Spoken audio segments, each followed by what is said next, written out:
Good evening and welcome to Omnibroslive. We are live. We are live. Welcome to Omnibroslive. I am Omnidog, one of the Omnibros, and I pointed in the right direction. This is Geo from A Week in Geekdom. How's it going, Geo? OmniBro number 2 reporting in. Thank you so much, Jess. Doing wonderful, having a fun time. Happy to be here to talk comics with everybody, and just happy about life in general, and glad that the chat is already starting to pour in, and everybody's gonna enjoy the show. So really happy to be here, and thank you everybody for the OmniBros support. I agree fully with that.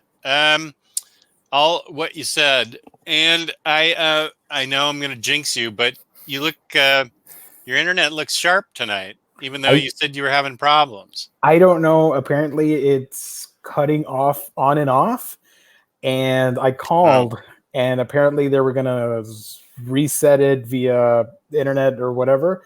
Apparently that did the trick, but they're still gonna work on it tomorrow. The technician or something. I don't really know myself, but hopefully I last through the whole episode. Okay. Well, if you do last, that's great. If you don't, I'm sure I could fill a whole hour on my own regrets on things that I've purchased. The problem is I've generally sold everything I've regretted, so I haven't written anything down, so I should get a piece of paper and start thinking of them. I mean, the obvious one will be brought up in the chat. I know that people have brought it up before. So, but I will be thinking. I mean, I see the empty spaces on my Marvel shelf, and I can think of them already. So it won't be hard to think of the Marvel problems. L Denver says internet problems. Wait. Internet problems are my favorite parts of the show. They are the 7th OmniBro member.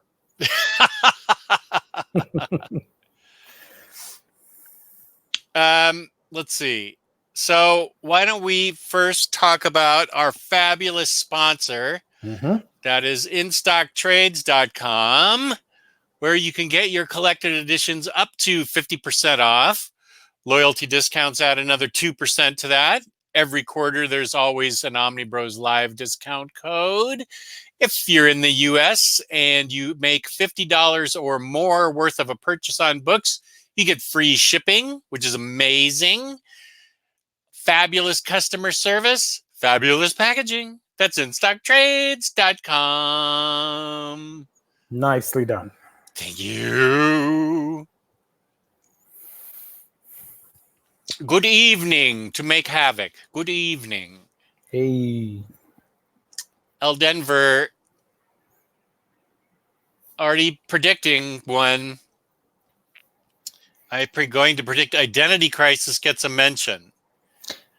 I mean, hey, Kent. Hey, Kent. Looking back on it, like I still enjoy some of that storyline, but if it weren't for that storyline, I would not be a DC fan because I wanted to read the Crisis events, and a former friend suggested, hey, you got to read this and then go back and read that other thing. So I did a whole read through of all the major events and the stuff that was interconnecting. So when I was on my way to, actually, before I read the first Crisis, I started with Green Lantern Rebirth, and then I went on to Identity Crisis. So yeah, it does. I do remember it fondly, even though it's not the best storyline of all time. Yeah, that actually, somebody, I can't remember who on the Omnibus Group page said, what book do you recall liking at first and then hating on a reread?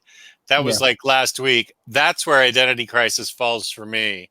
That's a good subject. That might be a good topic for the show. That's where that falls for me. I don't regret buying it, but I do remember that I read it at first and liked it fine, and then we read it as part of the show.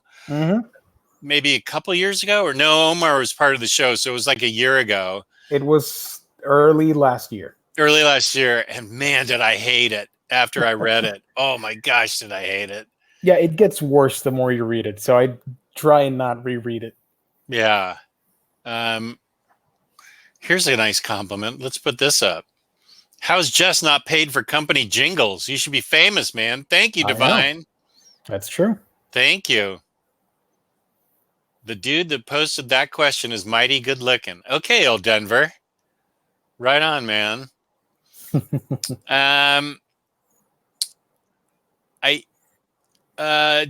Should we just jump right into regret purchases, or should we wait? I know we're going to be getting at least one other person. But who of the two? Up here he is. Drum roll, please. Kelly Lou. Kelly Lou. Thank you. Hi, Lou. You instead of like Kelly Lou reminds me of Jesus. What's the Beatles song? Penny Lane. Kelly Lou is on the show with us tonight at last. Comes in right as we started the chat. And my voice is really flat. Oh, here's Ryley Ken. All right, the happy foursome. Now we've got a foursome. Nice. Right on, man. Now we can start. A menage a cot, if you will. I'm powered by StreamYard tonight, so I have special privilege. Just you've got the logo. Does Gio have the touch? He's got the power. Maybe. Got the logo. Uh-oh. Nope. I took care of it. Okay. Oh, hi, singing Jess. Hi, Freddie. I literally just got home. So. I just finished walking the dogs. My dinner's not ready, so I'm eating dessert before dinner because I'm an adult. Nice. Oh, what's for dessert? Chocolate malt flavored ice cream. Ooh. Tastes like Whoppers. Nice. After you have dinner, you can eat dessert again, so it's okay. That's my plan. Yeah. Because I'm an adult. You're a grown man, goddammit. Grown-ass man. And nobody can take that away from you. So we haven't started yet. We've sort of just been bumping around talking about Identity Crisis. But we haven't really started. Oh, there's a doggy. Oh, that is cute as hell. Yeah, she's been alone all day, so she just wants us to love it. Aw. That's really cute. Oh, there's Brooks Love Books. What's up, Brooksy baby? Nice. Well, I'll start off because everybody already knows that Omnibus 2 was my immediate regret. It stayed at my house probably 2 days before I put it back up on the group for $35 or something. As soon as it got in my house, I said, "Why did I buy this?" It didn't even. I think it was still in the IST package when I looked at it and said, I wasn't drunk or high or anything. I was stone cold sober when I picked this up. Why did I buy this? I don't want this. This makes no sense whatsoever. I don't want it, and I shouldn't have ordered it. And that shows the danger of internet ordering. It just took a little click, and I lost like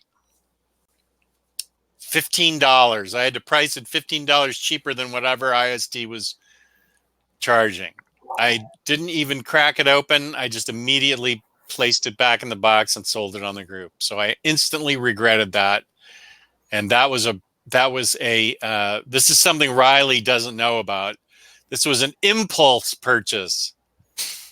Oh, no, I definitely know about impulse purchases. Oh, you do? Really? I thought you were Mr. Controlled purchase budget, have everything scheduled out. I didn't know you have impulse purchases. That is interesting. definitely did not schedule buying like every Hulk comic ever, but I did Oh, recently? in like a month. Yeah. I did notice that you had swallowed up a pretty big chunk of Hulk trades recently. I was like, I was curious, and I was just going through like a list of what's collected and what's not, and checking them off, and I was like, I own a lot of this, like a lot, most of it. And I was like, the stuff that I don't own is basically just filling in some gaps. A lot of the stuff that I didn't own, I'd already read anyway. A lot of the stuff that I didn't own, I didn't read. But I was like, you know what? Fuck it. I'm just buying everything. And so I bought like probably a couple dozen different Hulk books last month. And this month is Thor month. And since Brooks is in the chat, I guess I think he linked to an eBay auction or eBay listing for the first 2 Silver Age Thor Omnis. They were library editions that it looked like they were in actually pretty dang good condition. So I made an offer on that and got that for a really good price. Nice. The first 2 Thor Silver Age books? Yeah. Omnis? Yeah. Oh, wow. Yeah, the condition, their library copies, they have a stamp on the top of the pages on each book, which I really am never bothered by because I can never see the pages anyway. If they're on the shelf, I'm not going to see it, and if I'm reading it, I'm not going to see it. Yeah. So, and then the dust jackets looked like a little crinkled on the top, but the pictures looked good, so I was like, you know what? Screw it. I got it for, I think, just a little, like $20 above cover price with free shipping. Damn, that's good. So I went ahead and ordered the 3rd one as well. And then I also got a Thor Whalette for, I think, less than cover price. The Vikings miniseries by Garth Ennis. So it's Thor month. Thor month. Yeah. This is the month to be Thor. It's Thor's month. Thor's Day month. Thursday. It's Thursday today, anyway. If ye be worthy, then yes, it will be Thor month. I am worthy. There you go. So I was having a discussion with my brother-in-law, and that's what kind of made me decide, you know what? I kind of want to do the same thing I just did with Hulk, but do it with Thor. And it was this big discussion because he's not a fan of the Ragnarok movie at all. Like, he thinks that it's complete doo-doo. And he told me that it's because, and I know this has nothing to do with the topic at hand, but I was on vacation. I was in Florida, and he was texting me, and he's like, he told me, like, Thor shouldn't be cosmic. And I was like, bro, Thor is cosmic. Mm-hmm. He sent, and then in his defense, this was the part where I was like, dude, he sent me a picture of Beta Ray Bill. And I was like, that is an alien, dude. Like, he's an alien. But I was like, you know, he's cosmic. He's been cosmic since pretty much the beginning. And he was like, it should have been something like, he cites something like Game of Thrones style. And I was like, that's not Thor. So I think you need to move your expectations of what a Thor movie should be or what a Thor story should be, and then you won't be disappointed. But yeah, so that was what spawned this, and I guess I'll find out in about 5 to 16 years if I regret these Thor books. 5 to 16 years. Gio, what book do you regret buying? This is going to be a shocker to some people, but I have it here with me. I regret buying this. The Inhumans book? The Uncanny Inhumans. 1, 2, 3. Are those the Charles Soule runs? Yes. And it's for a very simple reason. I am known as being very impatient, and I did not want to wait for the oversized hardcovers. I wanted to get them as fast as humanly possible, and I regret it because I want the oversized hardcovers. So my biggest flaw as a collector is that I am very, very impatient, and I'm stuck with these because I have nobody wants them. Everybody wants the deluxe editions. So yeah, so my shelf is all messed up with trades and hardcovers and all that stuff. I think I can relate to that because I think the most that I ever regret purchases is when I look back at what I've bought in the past and I say like, and a lot of it I don't have anymore. And the reason that I regret is like, I could have not bought that if I had known that I would have bought this instead later, like a more complete edition of it or a nicer edition of it. And it's a lot of that just has to do with the flaw of having that preference. And it's like, if I didn't care, and I know a lot of people don't, a lot of people are like, oh, I like paperbacks, or paperbacks are fine. Whatever's the cheapest version of it is good for me. But for me, I'm like, man, if it's in a better, quote unquote, better edition, I would want to spring for that. Yeah. And move my smaller books. So I really, really understand that. I'm good in that regard that like the cheapest option is great, but for a title like Inhumans, which is one of my favorite comics, yeah, I do want like the best version available. And now I regret it. But still, it's a fun read, and I enjoy having them. It's just I kind of want the oversized hardcovers. It's hard though sometimes to be patient like that because what if it never happened? What if they didn't? Excuse me. What if they never released the oversized hardcovers? And then obviously it's not too expensive to buy paperbacks, but how long do you wait? So that's like, for me right now, I had every X-Men book from the beginning until basically Avengers versus X-Men. And then with Marvel now, I have the Bendis stuff and like whatever's in hardcovers and omnibus, but I don't have everything after that point. And so I'm slowly like grabbing for cheap, like here and there, the X-Men material after that, just to fill in my collection. Yeah. And I'm definitely trying to get some of them for cheap because some of them, like X-Men Gold, I was definitely not a huge fan of. So I'm like, I don't want to spend a mint on that, but if I find them in lots for super cheap, then I'll do it. But that's like, it's been however many years, so there's a lot of material built up that I could have been buying as it came out, but now I have this big list to buy to catch myself up. But luckily I'm not in too much of a hurry because I've already read everything.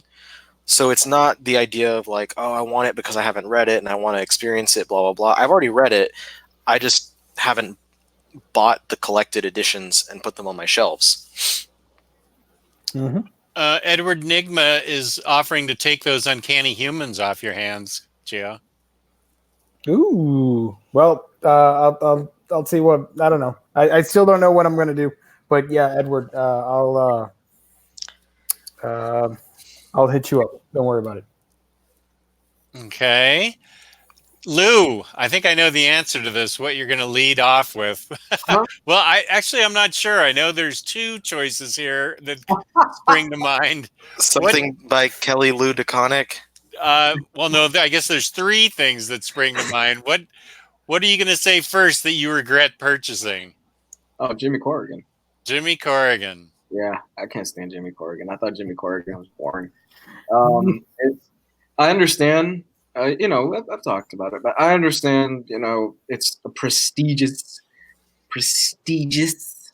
comic, and, I have to wear a monocle while I'm reading it and all that other stuff, but it's boring. Look, Jimmy Corrigan is boring, okay? Jimmy Corrigan tells the story of a pathetic loser's life and how he's always been a pathetic loser and how he will die being a pathetic loser. That is the story of Jimmy Corrigan. The end. That is all you need to know, and everything that is in 300 pages of that sad, pathetic book. I can't stand it. I can't stand the fucking thing. I really can't. I'm sorry. Oh, Jimmy Corrigan's really sad. Okay, cool. Oh, Jimmy Corrigan's sad again. All right, fine. Jimmy Corrigan's still sad 300 pages later. Fuck off. Cheer up a little, please. God damn. I'm manic depressive. I understand that shit, okay? But at some point, you got to get over it. At some point, you got to deal with it and face it. Fuck off, Jimmy Corrigan. I don't care. I don't care. Poor Jimmy. I don't care, okay? And what's the other one with the chick with one leg? Like she's got like a peg leg. She's a pirate or something. Was that Building Stories? I can't remember. I don't have a good knowledge of Chris Ware's work.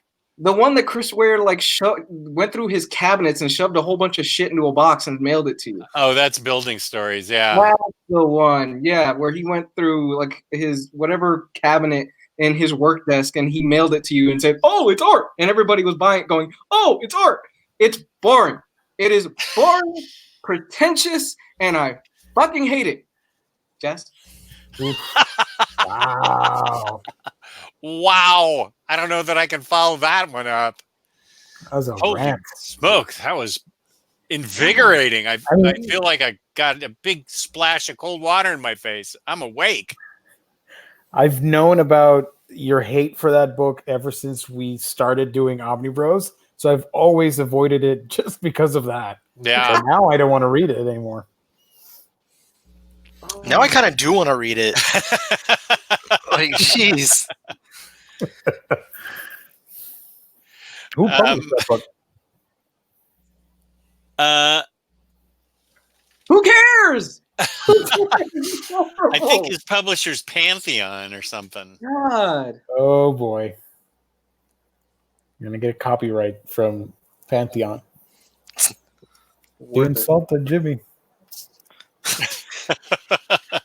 Someone's gonna comment on this video like super offended. No, probably. Like, Luis, how dare you? Oh, I don't give a shit.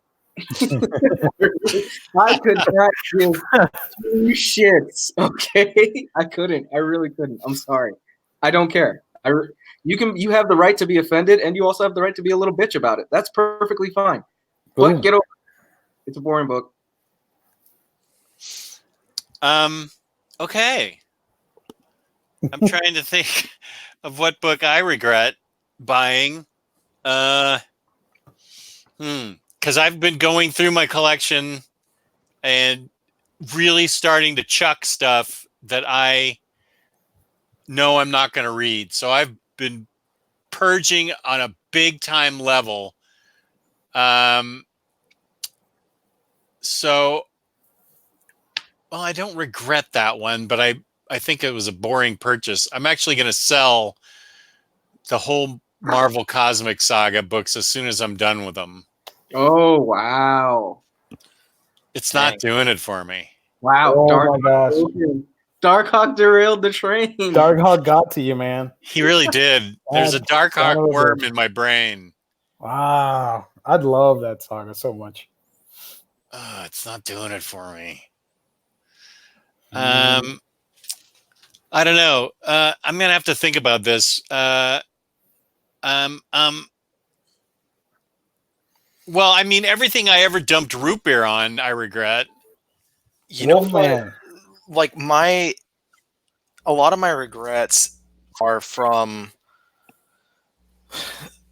when I was in like middle school and high school, and that was like the beginning of my collecting of like manga and stuff.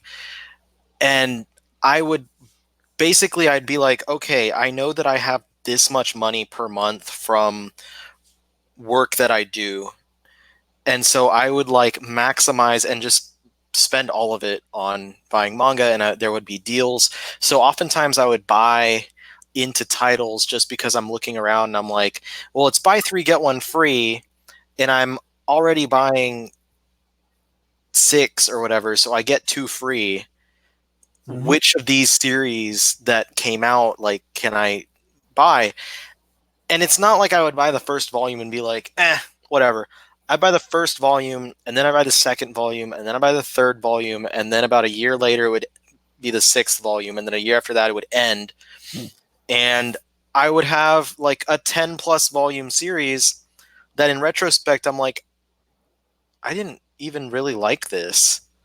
Like, why did I buy this? And so that when I was moving from Houston to Austin 5+ years ago, I purged a lot of my stuff because it was a lot of purchases like that. And I kept a lot of those series because it was that, you know, you got to pump up those numbers mentality. And so I was like, I have more and more and more and more and more. And I have way more now than I did back then, but I have way more that I like now than I did back then. And I shed all those things I didn't give a shit about. And those are the things where I go back and I'm like, man, I wish I could tell myself that I shouldn't buy this series or this series or this series. Like, and with manga, it's a thing where I could just be like, hey, just go ahead and I think my phone thinks that when I say series, I'm saying Siri. Because we keep hearing it in the background. That's funny. So anyway, it's something where with manga, I can just be like, hey, just read the scans online. Like if you really just want to read it, I can just do that. And it's like series that no one knows, no one cares about. Like, God, what was it called? It was something like one of them was Cerberus Backwards was the guy's name. Nora, and he had like white hair with yellow eyes. I don't even know. It was a Shonen Jump series. Did he just freeze? It was one that was like Kurohime. Oh, we had two guys just freeze. Oh, all right.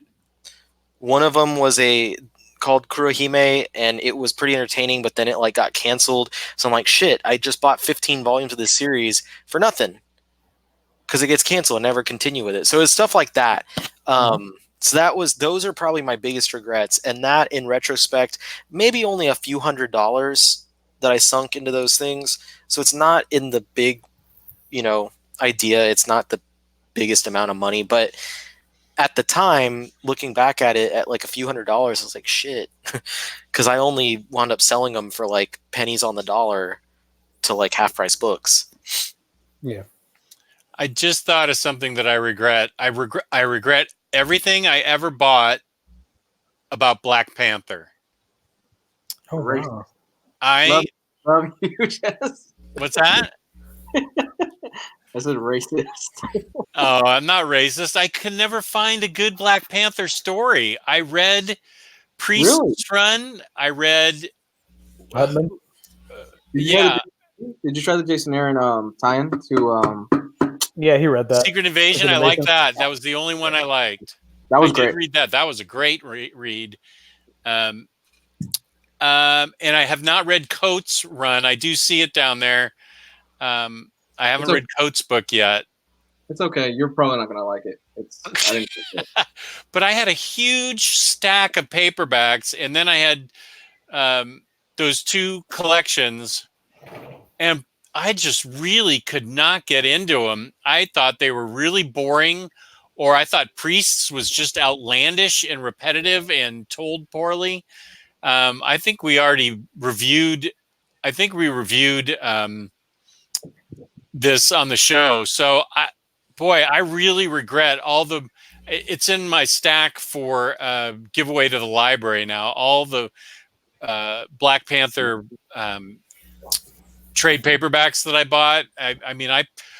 They were out of print, and I really painstakingly found those really hard. It was hard to track those down for cover price because they were all out of print.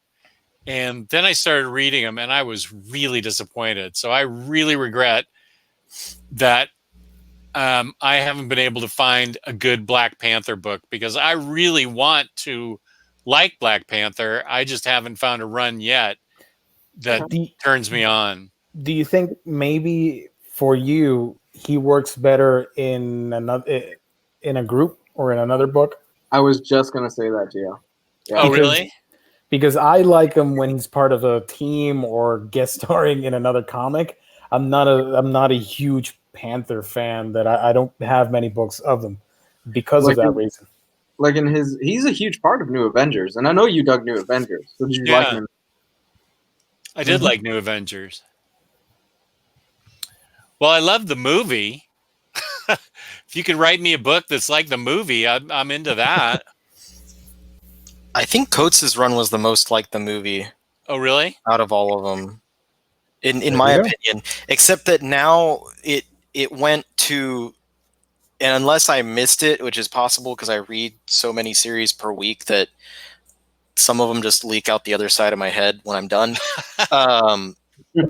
I it all of a sudden went into space, and I think it's like completely just not. I don't even know. I don't know. I'm thinking it's something where he's building up to a reveal of what it actually is that's going on, but it's like it's the intergalactic empire of Wakanda, and it has Panther in space and like cosmic versions of every single, which that might be a trigger word for Jess at this point, but cosmic versions of every single main character from the Black Panther franchise, and it doesn't seem to be related to what the character is doing currently in other books, because he's, you know, a leader for the Avengers team from Jason Aaron's book, and then Shuri has her own title that just wrapped, and their stuff has been disconnected from what's going on in Panther space. So I'm guessing they're going to reveal what's actually going on later, and someone in the chat can probably tell me the answer to that. I just don't pay attention sometimes. But yeah, Coates' run is good. And speaking of Coates, I don't know how, but either this comic completely fell out of my head, or I've somehow just not been reading it. But I binged the first 12 issues of his Captain America, and it is just so good. Like, I think it was exactly what I needed at the time that I read it, because it was this past weekend and after like the shooting in El Paso and stuff. And I'm having like all these things because these like kind of conflicts of, because of the politics that my family has compared to like myself and my wife's family. And it was just this fantastic look at like Cap basically wanting to be a patriot, but how do you stand for a flag that doesn't really stand for much anymore? So that, I recommend that. That's not a regret at all. I'm buying that. That oversized hardcover is going to be on my shelf. Nice. And who's that by? That's by Coates? Yeah, that's by Coates. That's his currently ongoing run. And that first 12 issues is the first 2 arcs that's going to be in the hardcover. And it's definitely a continuing story. Kenny Crayley agrees with you here. Nice. Can you tell me if what's going on with Black Panther in space? Because that's what I really need to know. I think that's a little weird. I mean, I know he's like a genius and everything, but seeing Black Panther in space, it throws me off for some reason. It's completely disconnected. Like I was saying, like I feel like there was absolutely zero comment on like why it's just all of a sudden issue number 1, space. And it's entertaining as shit. Like, it's really fun, but I don't know what the hell happened. I liked Ultimates. I thought he was good in that. The Ewing book. Yeah, that was awesome. But what about stuff that's not awesome? I'm kind of derailing from the stuff that we regret. Gio, do you have some other regrets? I regret buying this, but not because the story's bad, simply because I don't have space for it, and Ryley knows about this. It is Fire Force. Love this story. Love the manga. Love the art and all that stuff. But I am more of an anime person, and I got into the hype of my own review when I did a video on this book, and I went and bought. I still have like 6 or 7 books for Fire Force that I haven't read, but I'm watching the show, and I know me, and I know that I don't want to keep buying the manga if I'm watching the show, or vice versa. So now I'm like, it's just holding up space for something else. I'm not going to get any more books. I am going to keep what I have, but I'm not. I should stop doing that, because sometimes with the Japanese side of things, you do get popular manga titles that do get adapted, but they're long-running shonen series, so it goes on for like, I think volume 16 just came out, and I know it's nowhere near complete, so it's probably going to be like 20 or 30 books. At the same time, I'm watching the adaptation, so I got to keep in mind, are you going to collect the comic or the manga, or are you going to watch the show? And if I do watch the show, then I know myself, I love getting the Blu-ray, so I'm like, do I keep watching the show? Do I get the Blu-ray, or do I keep getting this? That's confusing. Yeah, it must be hard being you. I know. My world is very bizarre. Jeez. Holy smoke. Yeah. Okay, Lou, rant number 2. Killer Suit Iconic. Go ahead, Jesse. You go next. Gee, that was short. Short and to the point. Okay. Well, we. You know, I can, because I'm not vehemently against KSD like Lou is, and also it's really freaking funny, and I don't know if anyone aside from us saw, but she like retweeted or reposted our Instagram post about her Aquaman hitting shelves.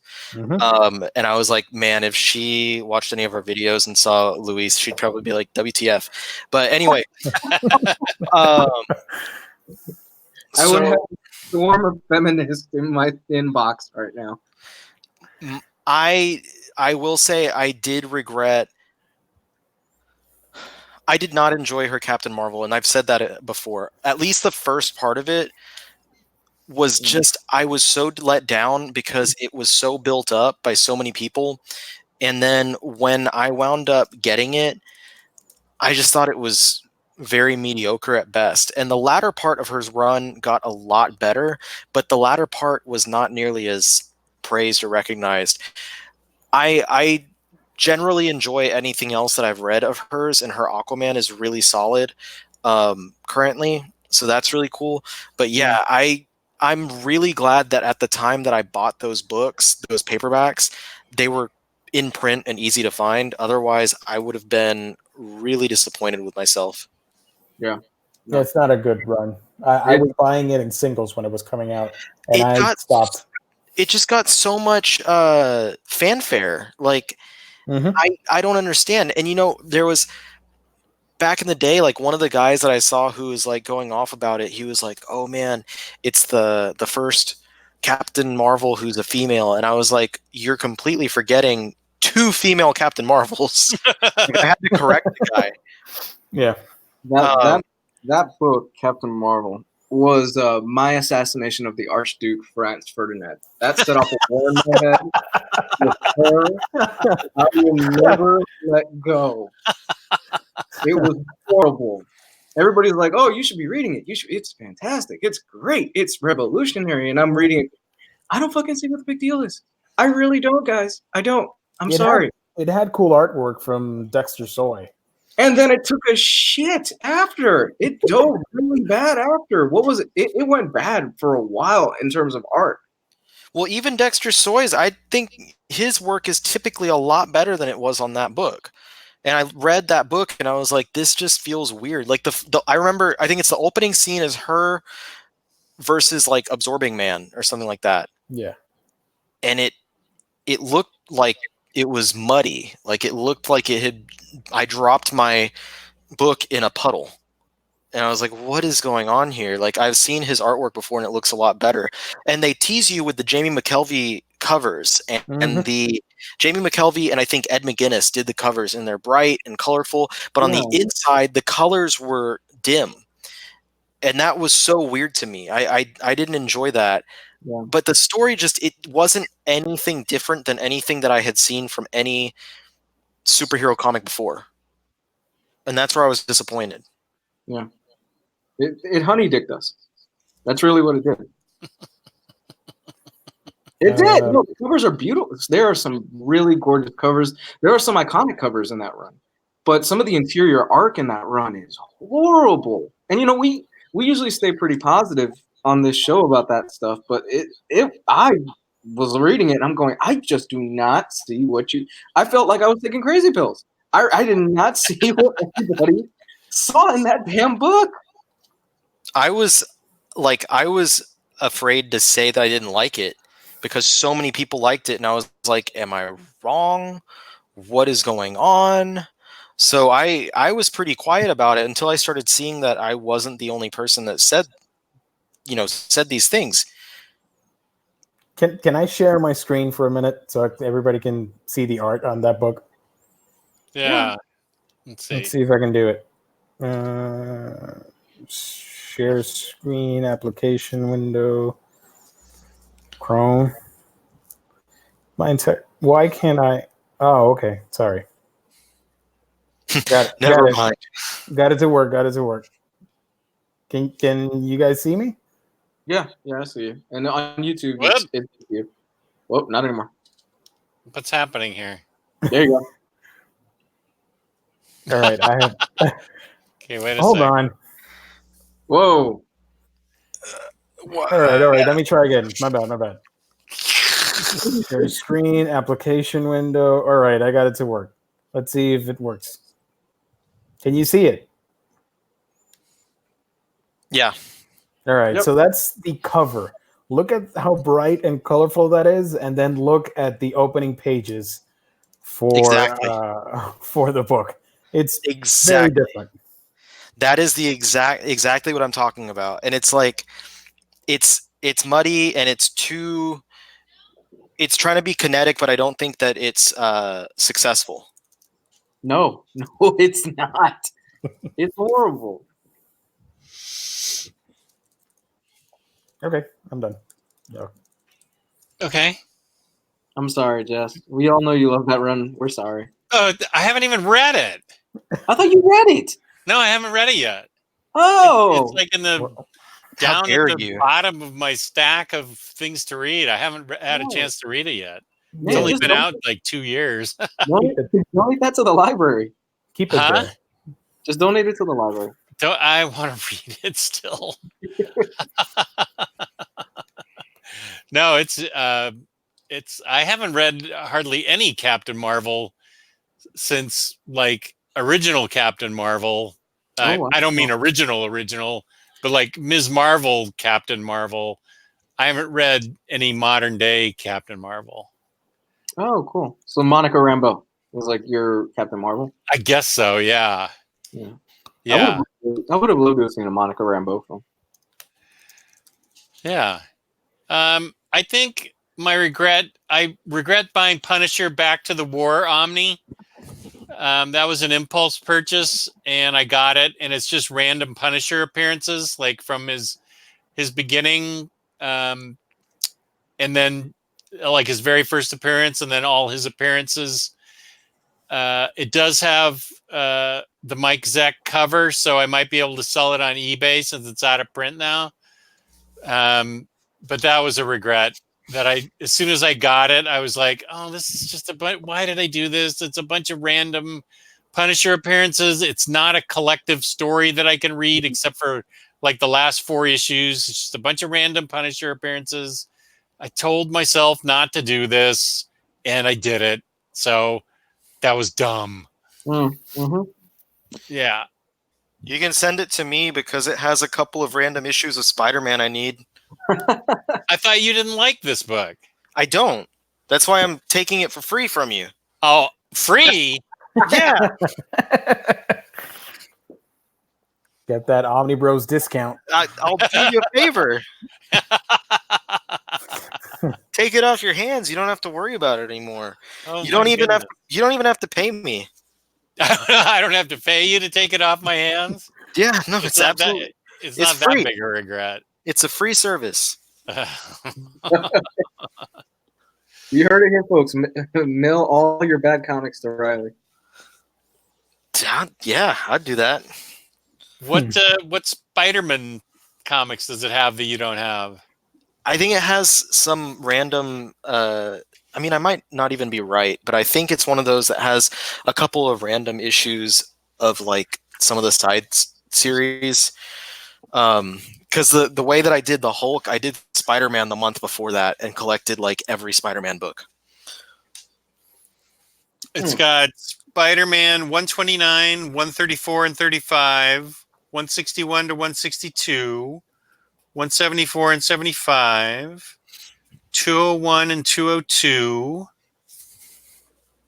annual number 15, giant size Spider-Man number 4, like that. I don't know. Maybe it doesn't. You can still send it to me.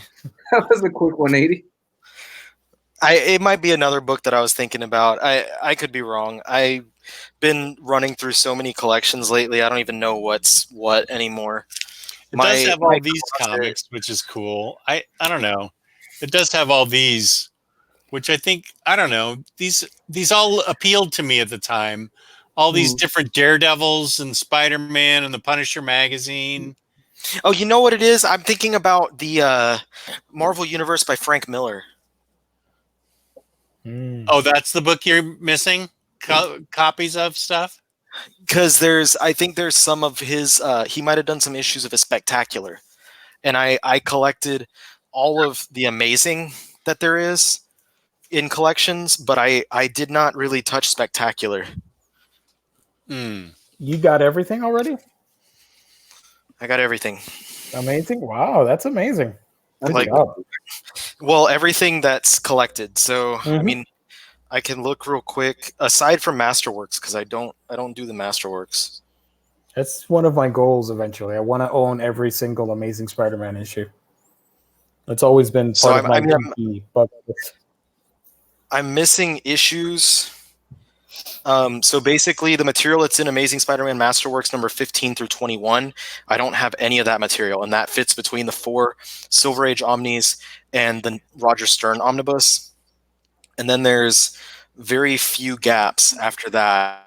There's like 3 issues, 4 issues, 1 issue, 4 issues, 3 issues, 13 issues, 1 issue, 9 issues, 4 issues, like just random little gaps that haven't been collected after that. But I own everything else.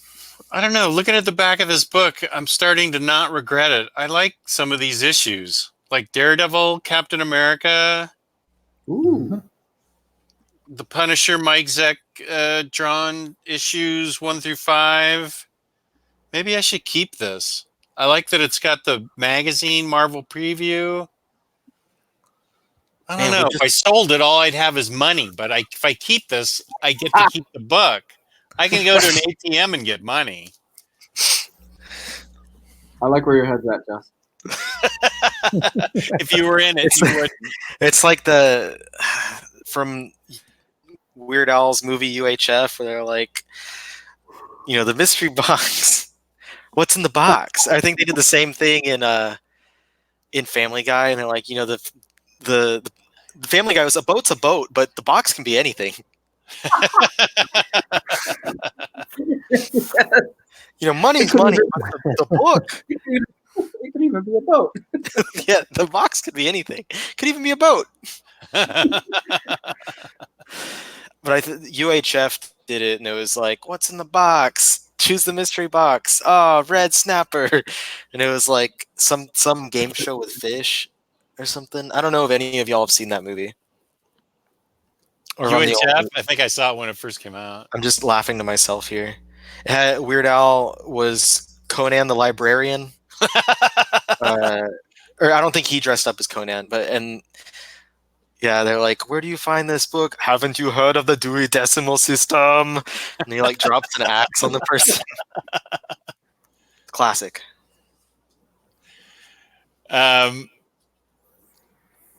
Let's see. El Denver says, that's the thinking that led you to buying it. Yeah, that's the thinking that's leading me to keeping it. The Frank Miller Omni you're talking about, Ryley, is on IST for $37.50. Says nice. Green Laser. If you're still thinking about it, I'll buy it for $15. Okay, when it gets remaindered. Yeah, that's a definite remainder candidate. That and probably the Liefeld Marvel Universe by Rob Liefeld. I'd probably buy that on remainder. I bought the Muppets Omnibus on remainder. You did? Wow. I mean, years ago, I got it for like $15. Nice. It's a great purchase. I haven't read it yet, but it's great because it's Muppets, so why wouldn't I? Joe Chip, I don't regret watching this episode. Thank you, buddy. I don't regret you watching it either. Nice. What's the quote, Jess, for the Kate's book that we made a picture of? The Donnie Kate book? Yeah. The I ordered it, so it's good. Oh, I ordered it, so it's good. Yeah. Perfect. That should be on the Muppets one. Yeah. Ryley ordered it, so it's good. Yeah. Oh, that Kate's book. Yeah. I can't remember the name of it now, but yeah. It's on my reading stack in there, which is as high as my waist.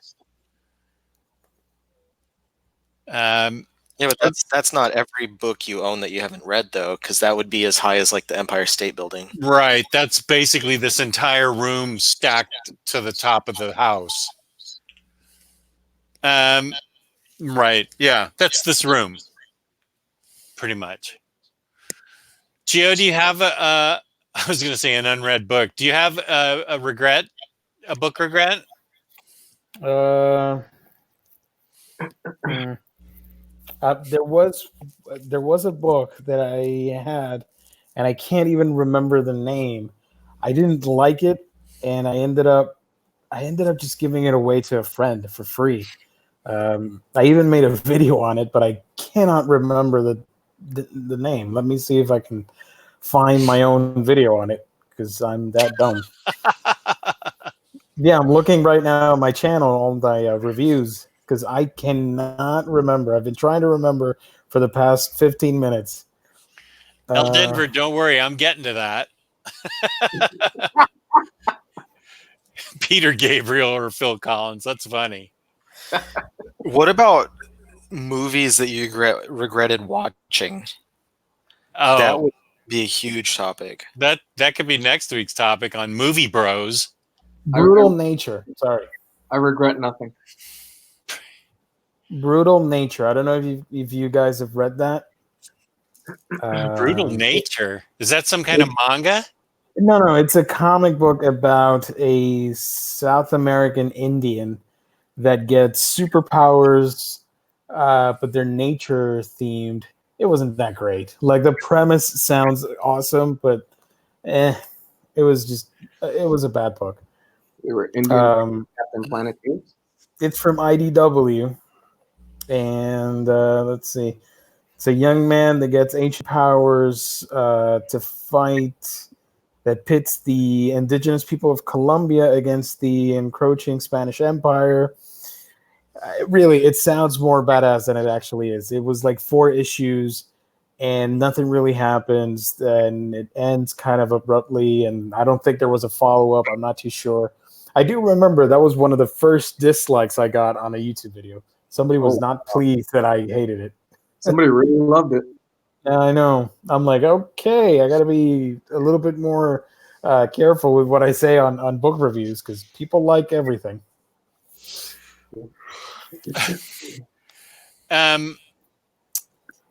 Well, what are you getting ready to rip apart now, Lou? Oh, give me a second. I'll pull it off my shelf. You still have it? I still have it. I don't know why. Is it Starman? No. Okay. Oh, I thought for sure he was going to chop into Starman. A lot of people would be so upset if that were to happen. No, Starman is next. This motherfucker right here. Wow, you still have that. Damn book. I still have this. This is terrible. At least the art is great on it. Rockerford. The art is not, no. I will give the art solid. Yes, I will give the art is solid. This thing is horrible. This is probably one of the worst comics I've ever read, and I just don't see what you see in this, Jess. I really don't. That's New 52 Red Hood. Mm-hmm. It's your favorite run. No. Rebirth Red Hood is what I like. I like the first 3 trades of Rebirth Red Hood. That's New 52 Red Hood. And what's crazy about it, actually, Scott Lobdell wrote the Rebirth one, and everybody says it's really good. It is good. But Rebirth, I mean, Red 52, New 52 Red Hood is completely different. I don't know what happened, but Rebirth was fun. This is I don't disagree that that's awful. The New 52 was terrible. It's horrible. I don't know what they were thinking when they were writing this. Like, they make all the characters like these edgelords, and Starfire is a whore in it, and it's horrible. It is horrible. It's a terrible book, and I really don't recommend anybody to pick this up. I really don't. Yeah, that reminds me. I regret buying the latest Red Hood book. I didn't see that it was just Red Hood. Oh, It's just Red Hood. There's no outlaws. They got rid of the outlaws. Yeah. And I ordered it and I thought, this is going to be an immediate donation to the library. I should have never bought this. I don't even want to read it. Red Hood's the least interesting character in this Rebirth run. Bizarro and the Amazon, I can't remember her name. Artemis. Who is it? Artemis, yeah. They were the most interesting characters, and now they're gone, and I really regret buying that book. Yeah. I haven't read it yet, but I can already tell I'm going to regret it. I think I tried the first issue, and I was like, no. Also, Scott Lobdell made me drop Nightwing with his whole Rick Grayson thing. Rick. It's like, fuck this. This is stupid. So you know what? Why can't they make Red Hood? Because it is kind of an interesting premise. You know, it's Bruce Wayne's son, the one that he screwed up with, and the one that ended up dying. And for some reason, they just cannot, for me at least, make it interesting. There was a run a few years ago, Red Hood, where it covered the period where he was away from Bruce, and you got to see like all the stuff he did that was badass. Yeah, that lost year, or something like that. Days. That was good. I really dug that. After that, everything that I've read about Red Hood, I haven't enjoyed for some reason. Because that was Judd Winnick. And Judd Winnick, he did the Under the Red Hood storyline. So that was like him doing his thing. And then after that, I mean, Morrison did a little bit with Jason during his stuff. But then after that, it went straight to Scott. And then Scott Lobdell just made him... I don't know. I've not read much of his stuff at all. But I did read the first few issues and really didn't like Red Hood and the Outlaws New 52. And then anytime that Jason has appeared in like the Batman titles, he's really bland. Yeah. And I think that the simple thing that they need to do to fix it is have Bruce openly not give a shit about him. I mean, one of the things and one of the things I think sucks about that book is that if you read pre-New 52, Red Hood is angry. Like, he's really pissed off at what happened. And, like, he's mad at not necessarily that Batman couldn't save him, but that, he let Joker run free and all that stuff. And you read the New 52 stuff, and all of a sudden it's like, hey, Bruce, what's up? We're back. Let's team up. We're cool. We're pals again. I'm like, that's not good writing. I don't know. That was a horrible run. Yeah, it's just not really taking into consideration like how a character would actually really feel. And I think like maybe I'm extreme in saying Bruce doesn't give a shit about him, but Bruce, like, I feel like he shouldn't be treating him like he's part of the Bat family. Like, it should be either he pushes him away because he's like, you've gone too rogue and you're not what is part of this family, or should be constantly trying to be like, I'm sorry, Jason, like, I don't know what to do. Like, basically just constantly trying to make it up, and then Jason's always, flipping him off, and he's like, no, fuck you. Like, I'm not part of your group. Bye. And just piecing out. Exactly. Always being completely separate from the Bat family. But they always include, like, there's scenes of all of the Robins in the mansion together. And I'm like, why is Jason here? Like, this doesn't make sense to me. Jason should not be here at all. If there's an event, he's there. I mean, flat out, he is a killer. That is what he is, and just doesn't to me, and I agree. It kind of never has made sense where he's just chilling with Nightwing or all the other Robins, and let's just go grab a burger, old chum. Yeah, we're cool with this. And it's like, no, this guy, he's a killer, and he's angry, and he's got a lot of deep emotional ties to the fact that Batman dropped the ball with him. Like, he dropped the ball. Well, technically, we dropped the ball because we were the ones that made the phone call on that. But Batman dropped the ball with him, and it seems like they've just kind of never revisit that stuff in the past few years. They've just kind of let it go, and it's really, I think it's ripe for exploring something like that. Like, no, I am pissed off. I really am. You keep letting these guys go, and you are perpetuating the cycle of violence. You let Joker go every single time, and that's why people keep dying.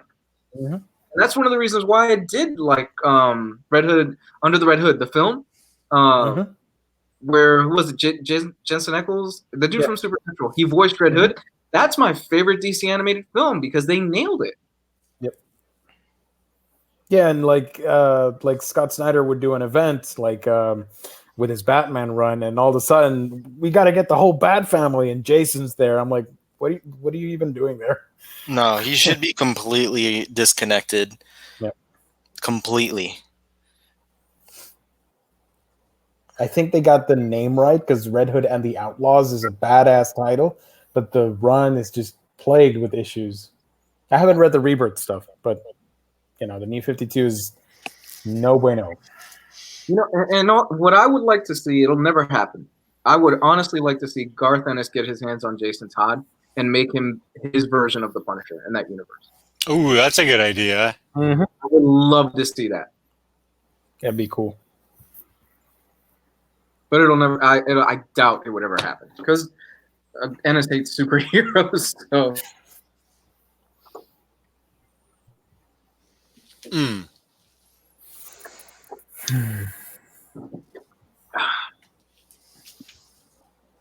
What about the chat? Does the chat regret any books?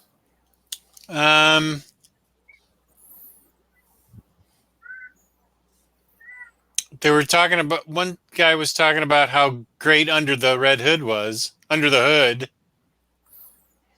Red Hood. Fenner 27 was saying Under the Red Hood is amazing. I regret watching Batman versus Superman. Yeah, I kind of do too. It made my day suck. The regular edition or the extended cut?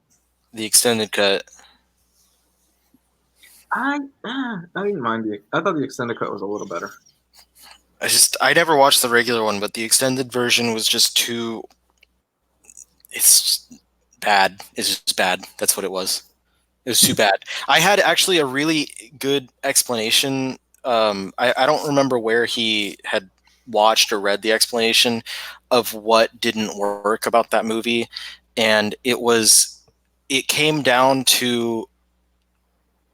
And I know what it sounds like, but it's not what I'm going to say. Like, it came down to what happens in the Martha scene, and it's because a lot of people are like, that was just ridiculous, blah blah blah. But the reason that scene didn't work stems from the fact of Superman and the way that he acts in the DCEU, and that if he were not so unlike comic goody Superman, who would never,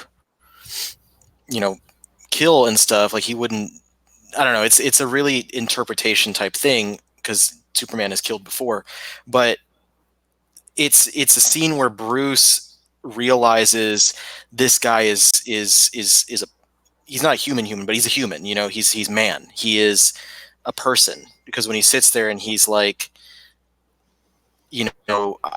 that's my mom's name, all of a sudden it connects him to be like, this is like, wait, no, back. That's not the explanation. The explanation was that Batman kills in there, and Batman should not have been killing, because then it would have been, he's putting himself in a situation where he's told himself it's okay to kill Superman because Superman is an alien.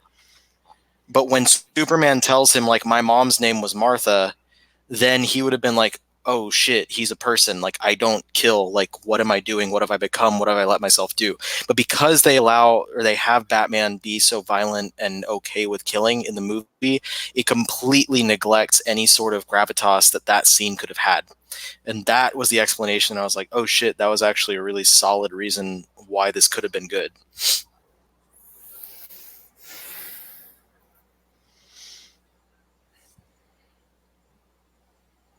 I'm just sad that we couldn't get a prolonged or a longer nightmare scene, because I really like that a lot.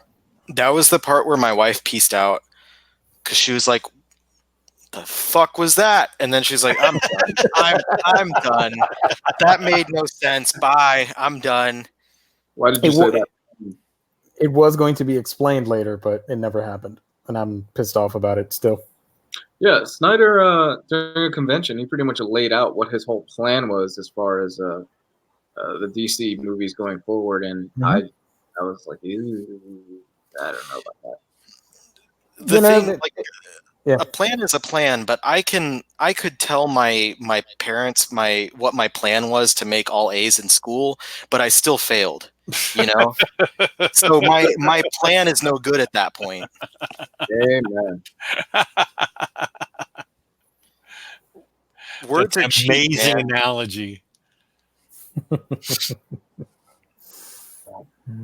I don't know. I like Justice League. I know Justice League has its flaws, but I like Justice League. I liked it too. Yeah, I like all the movies, so I can't comment. Considering all the stuff like behind the scenes and everything with Justice League, I was surprised it was as coherent and as actually decent of a film as it was. Yeah, I felt real bad. Yeah, I didn't mind. I would watch that again. Yeah, I was happy with it. Dude, all those we lost you. clap. We didn't hear you there, Gio. Damn it. Can you hear me now? Yeah. Okay. I said that in the theater, I almost stood up and clapped at every single Aquaman scene. I was living it. I still love it to this day. I thought Aquabro was fun in those scenes. Hell yeah, he was.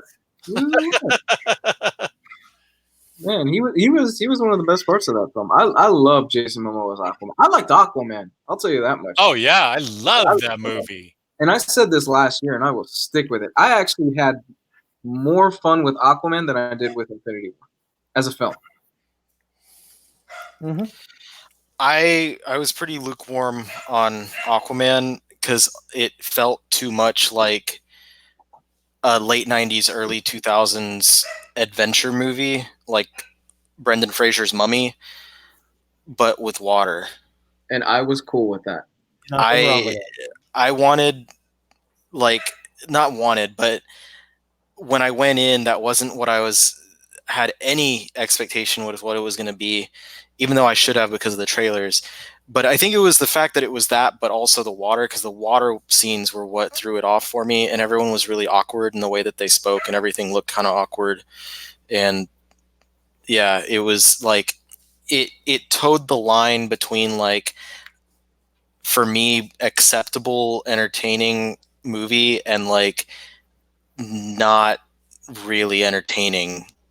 So like half of the movie I'm sitting there like, that was a really cheesy line, I don't know if that works, or like, why is there this happening? And then other half I was like, well, that was pretty neat, and I get that. But I thought that Black Manta was shit. I thought he was a horrible villain in that movie. Oh, Black Man is barely in it. He is a side character at best. I thought he was so bad, and I only bring it up because I know a lot of people were like, oh man, Black Manta was awesome, but like he had the worst motivation, period. And he's 100% bad. Like he's not, and what I mean by that is like there's nothing that you can sit there and be like, okay, I kind of relate to what's going on. Like he was a bad guy that continued doing bad things. So he just went from being a bad guy to being a bad guy that's doing it with better technology. But cool technology. Laser coming out of his eyes. Mm-hmm. And for me, that gets a bump up in a rating for me anyway. Laser eyes. Laser Eyes gives it a bump up in our rating. I genuinely, I have a blast with that film, and I put on that film all the time when I'm doing editing for videos or stuff like that, because there are just so many gorgeous shots, especially when he's diving into the trench. I want that framed on my wall. It's beautiful, and it's one of the best looking 4Ks that I own. It's I'm not look. It has problems. Like it's got real trench size problems. Like the Black Manta is not the most motivated character. Some of the stuff that Jason Momoa says, like, that's kind of cheesy. But I just had a fun time with it. I had a blast with the movie all the way through. And you know what? As somebody who has almost no knowledge of Aquaman other than like the Justice Friends when he's riding the seahorse, I had fun with it, man. And it was a very good palate cleanser after the drabness that was the Zack Snyder films. Okay. You guys know what was the worst movie that I've ever seen? Was this movie from 2012 when I worked at the movie theater called Branded, and I might have talked about it before, but it is the shittiest movie that's ever happened. Branded. Yeah. What's it about? Apparently it's a Russian movie. I didn't know this. It's Russian American. It's in English, but it has like a bunch of foreign actors and stuff. So everyone is speaking in English with really choppy accents that clearly you can tell they're not very good at acting in English, basically. Which at that point I'm like, just do the movie in whatever language they're best at acting in, because this is abysmal. But the plot was horrible, and it was like the alternate titles are, I just looked this up, The Mad Cow or Moscow 2017. I don't know why it has 3 titles, but it does. And it was basically about this guy, something to do with like, I don't even remember completely, but the stars tell him something to do with a cow, so he gets this red cow and he builds an altar and like sacrifices the cow over himself, and then blood goes all over his body. And then he works for an advertising firm, and these weird monsters come out of people whenever they see advertisements for certain products, and they like suck the vitality out of people. So that, I mean, just the logical jump right there can show you what, like, I wasn't even watching. Man, I remember this. Yeah. I was waiting. I do. No bullshit. I do remember this. I was waiting for, because what we would do when you're working the floor, you wait for the next movie to end so you can clean up after people. And there's always this one movie that you can pretty much watch from beginning to end, because it's, that's kind of like the way that the films fall when they're starting and ending. And that movie was the one for like this one weekend, because that's all it lasted, was one weekend in the theater. And wow. I stood there, and from the beginning, I was like, what the fuck is this? It makes no fucking sense. It's illogical as hell. You've got like monsters showing up out of nowhere. If this is what I remember, like because of advertisers. Like for instance, the big one was this kid. This kid, I think it was his kid or his girlfriend's kid or something. There's this burger joint, and the kid keeps eating the burgers, and when he eats the burgers, the ad monster comes out of his back and gets bigger and bigger and bigger. And I don't even remember what the point behind everything was, but there was something with different, I don't know, a red fucking cow that he sacrifices and bleeds all over him, and then burgers, and there's a vegetarian Chinese restaurant called Dim Song, and yeah, the burger restaurant is literally just called The Burger. I don't know. I kind of want to go back and watch it again, just because it was so bad that I didn't watch like every part of it, because I would have to leave and come back. But it was like I had to come back and look like, what the hell is this? I looked at online, and it has like a 9%. So I'm glad that I'm not in the minority on that. Like, people are not insane. Second worst movie I ever watched was Dragon Ball Evolution, though. Oh, you poor bastard. Oh yeah. I was same deal. It was the movie that I was waiting for to end before I could clean. So I literally watched the whole thing while being paid, and I wanted my money back. Poor bastard. Mine Yeah. is Avatar. Not the blue people. Yeah, The I know what last- you're talking about. Last Yeah. Airbender. The Last Airbender. I look over at my brother and I go, "So what do you think?" He just looks me straight in the eyes and says, "Fuck you," and walked out of the theater. He was mad. He was really mad. It was terrible. It was such a horrible film. I'm so glad they're bringing it back to Netflix, and hopefully they'll do it right this time. Hopefully.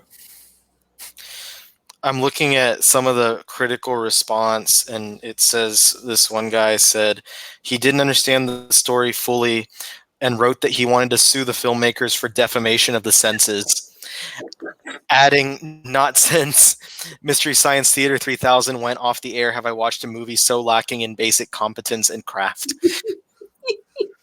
Damn. He acknowledged Branded is also a satire, though it undergoes drastic and abrupt shifts in tone that suggest a more dramatic production.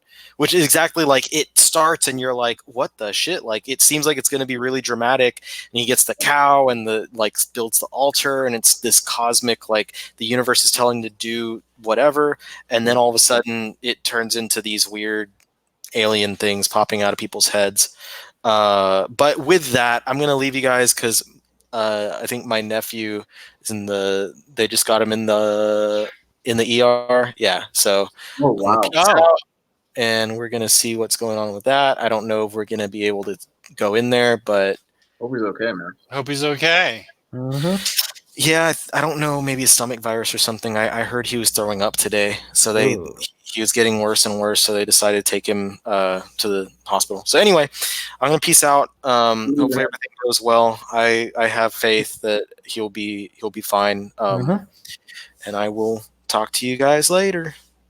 Okay, dude. Take care. Bye, man. Peace out. Okay. That Hellboy.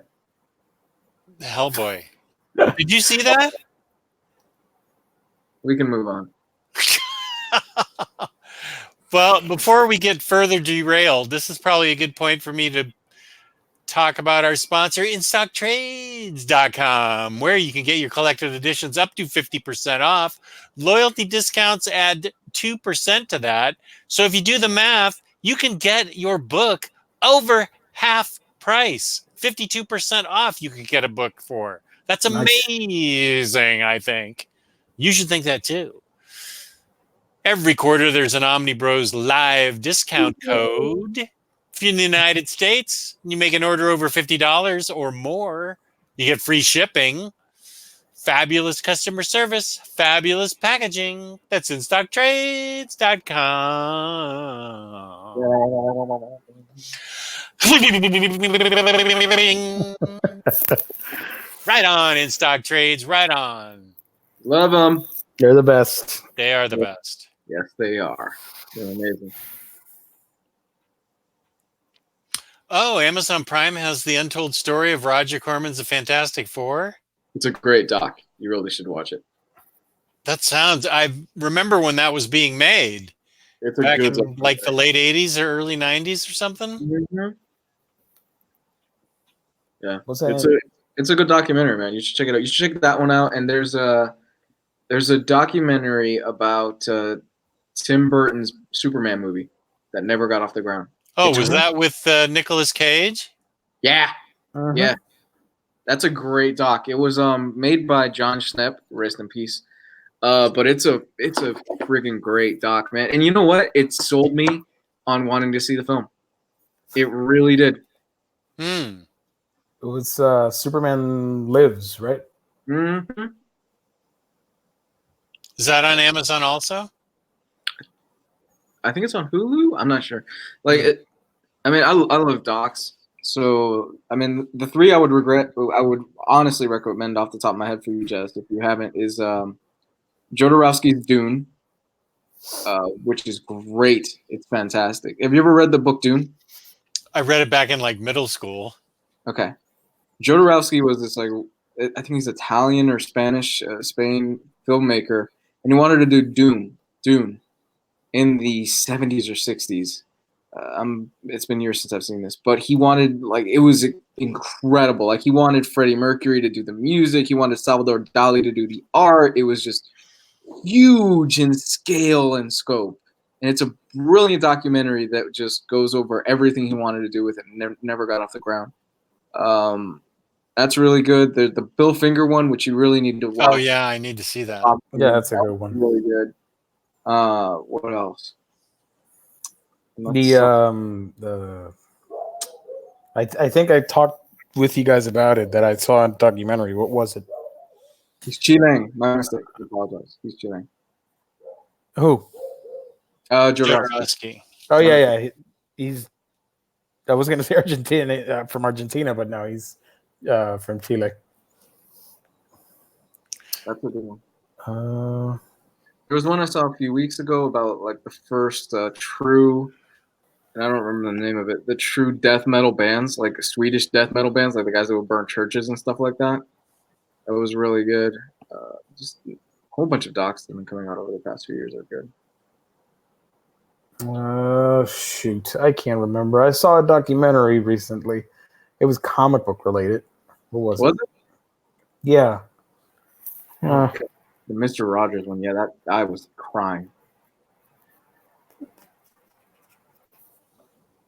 If you want a good tearjerker, you watch that Mr. Rogers doc. I don't know if one of you guys have seen it yet.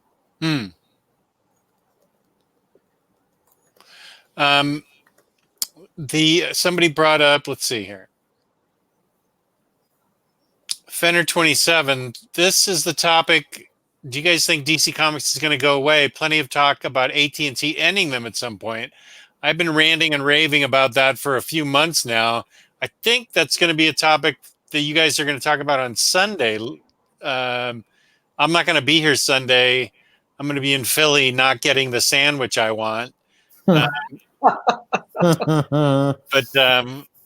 I think that'd be a great topic for you guys to talk about. I would hope not. Yeah, I don't know. It's a crazy thing, but we certainly have enough. I mean, I forwarded you an article. There's been 2 or 3 articles about DC currently that we can go by. We have enough information to make a show out of it, I think. Yeah. I would hope not. You guys want to talk about it. Tomorrow I'm watching The Babadook for the Saturday scary movie show I'm doing. Nice. It's supposed to be very scary. It's good. It's really good. Good. Yeah. Jenny's seen it, but she saw it a long time ago.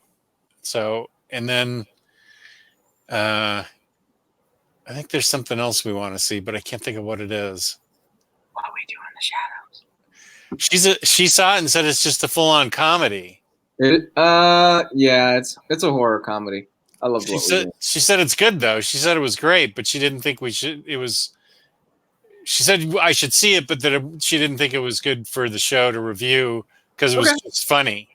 That's fair. Yeah, I'll watch it. I mean, I've got plenty of time to see it. It's only an hour and 20 minutes. It's really short, but it's hilarious. Well, that's good. I'll watch that.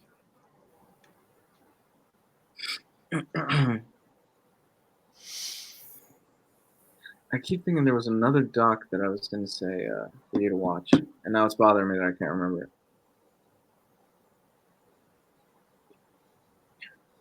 I'm sure it'll come to me later.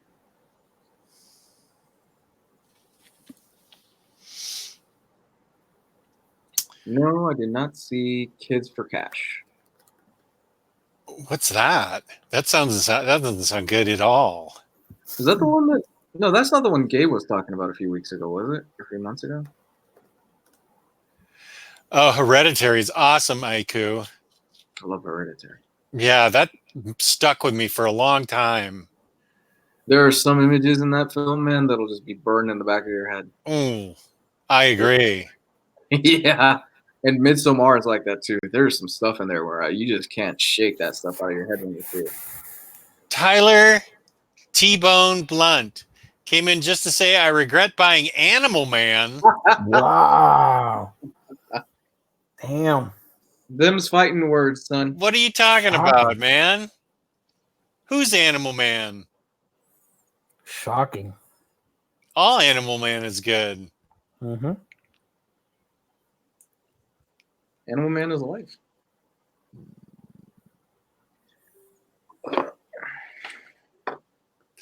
All right. Gio, tell Yeah. me something. Where can they find you on the internet? Well, you can find me at A Week in Geekdom, where I talk about comics, manga, anime, and everything else. That's A Week in Geekdom on YouTube.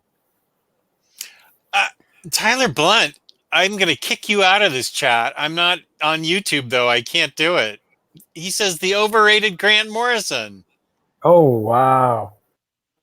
Joe Chip said, I regret Tyler Blunt made that comment. Jess, did you read Quantum Age? I thought it was good, but not the best miniseries from Lemire. Yeah, I liked Quantum Age a lot. I liked it a whole lot. I don't have an answer for you if you didn't think it was really good. I say read it again and really put your heart into it. I do. He's wrong. Okay, there's your answer. There's your There's your answer right there. It's okay to be wrong sometimes. Lou, you've been a busy boy. Where can they find you being busy on your churning out them vidjos? Oh God, I've had a busy week. You could find me at Comics Guide 101 on Facebook, Twitter, and more importantly on YouTube, where I have videos going up Monday through Friday, at least one video a week. Tomorrow I'll be on 7 o'clock. If you like my hilarious antics from tonight, I'll be on at 7 o'clock. And you weren't one of the 3 people I offended. I will be on tomorrow at 7 o'clock p.m. Eastern Time answering questions. So you can find me there on YouTube, Comics Guide 101. Carl N. Batman Odyssey. Yikes. That's a good one that I regret. I regret the Neil Adams Batman omnibus in general. That's a book I did not replace when it got flooded. What a nightmare. You can find me, Omnidog, on Omnidog's Vault. I have 2 shows this Saturday. One is the A Walk in the Woods at Midnight scary movie review I do with the fabulous Jenny. And then at 2 o'clock, we'll be doing a live Batman Batterdays in the Batcave with Taylor Brown. We'll be doing a live review of Tom King's Batman Deluxe Book Volume 4. What are you talking about?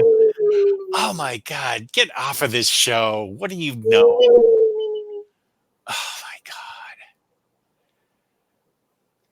God. Yes, Tyler Blunt, you're right. I did mention it, and I did regret Venomnibus 2. And I'm glad I saved you from buying it. Oh, Kevin De La Roca, Batman Noel. Yes, that's another one I regret buying.